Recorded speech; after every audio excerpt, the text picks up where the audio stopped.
ఈ పైరును కాపాడుకోవడం కోసానికి ఇప్పటి వరకు సుమారుగా 750 ట్యాంకర్ల నీళ్లు వాడడం జరిగింది. ఈ ట్యాంకర్ల నీటి ద్వారా ఇంతవరకు పైరును కాపాడుకోగలిగినాం. కనీసం ఆ రైతు భరోసా పైసలు వేస్తేనన్నా ఈ ట్యాంకర్ డీజిల్ల కన్నా ఉపయోగపడుతుంది. కొంత కష్టపడి కాపాడుకోగలిగిన ఆత్మస్థైర్యం ఈ పచ్చడి చేను చూస్తుంటే కొంత సంతృప్తి ఇస్తుంది. ఇంత దౌర్భాగ్య స్థితికి కారణమైన ఈ ప్రభుత్వం మీద రైతు వ్యతిరేక ప్రభుత్వంగా ఇది చరిత్రలో నిలిచిపోతుంది.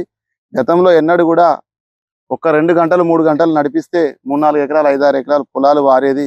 ఇలా ట్రాన్స్ఫార్మర్లు గాలిపోవడం, మోటార్లు గాలిపోవడం, చెరువులలో నీళ్లు లేక బావులు ఎండిపోవడం, బోర్లు ఎండిపోవడం, ఇలాంటి దౌర్భాగ్య రైతుల కన్నీటి ఉసురులో కాంగ్రెస్ ప్రభుత్వం కొట్టుకుపోతుంది. అసెంబ్లీలో రైతుల కోసం, రైతు భరోసా కోసం నిధులు కేటాయించమని చెప్పడమే తప్ప రైతుల అకౌంట్లో ఇప్పటివరకు నయా పైసా వేయలే. 2 లక్షల రుణమాఫీ అని కూడా నాకు ఒక్క పైసా రుణమాఫీ కూడా వర్తించలే.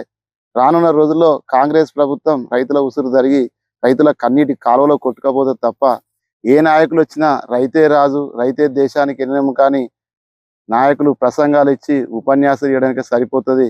ఆచరణలో చేసిన నాయకులని రైతులు గుండెల్లో పెట్టుకుంటారు.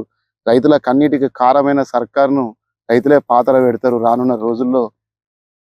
అదే విధంగా ఇకనైనా గ్రామాల చెరువులు నింపినట్టయితే కొంతనన్నా వాళ్ళు చేసిన వాళ్ళు అవుతారు రైతులకు. ఇవి ట్యాంకర్లతో తీసుకొచ్చి పోస్తున్న నీరు వరి చేను పారేయడం జరుగుతుంది.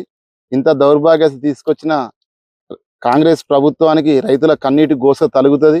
అయినా ఒక 2.5 ఎకరాలు పంట కాపాడినగలిగినా అనే ఆత్మస్థైర్యంతో చేసిన పనికి ఒక 2.5 ఎకరాలు పంట కాపాడి ఫలితం దక్కుతుందని ఆశాభావం వ్యక్తం చేస్తుంది. లేటెస్ట్ న్యూస్ తెలుగు మరియు ఇంగ్లీష్ అప్డేట్స్ కోసం ఇప్పుడే క్యూ న్యూస్ అఫీషియల్ యాప్ ని ప్లే స్టోర్ నుండి డౌన్లోడ్ చేసుకోండి. సరికొత్త సమాచారాల కోసం క్యూ న్యూస్ వెబ్సైట్ ని ఫాలో అవ్వండి. ఛానల్లో ప్రాంతీయ, జాతీయ, అంతర్జాతీయ వార్తలు వీక్షించండి.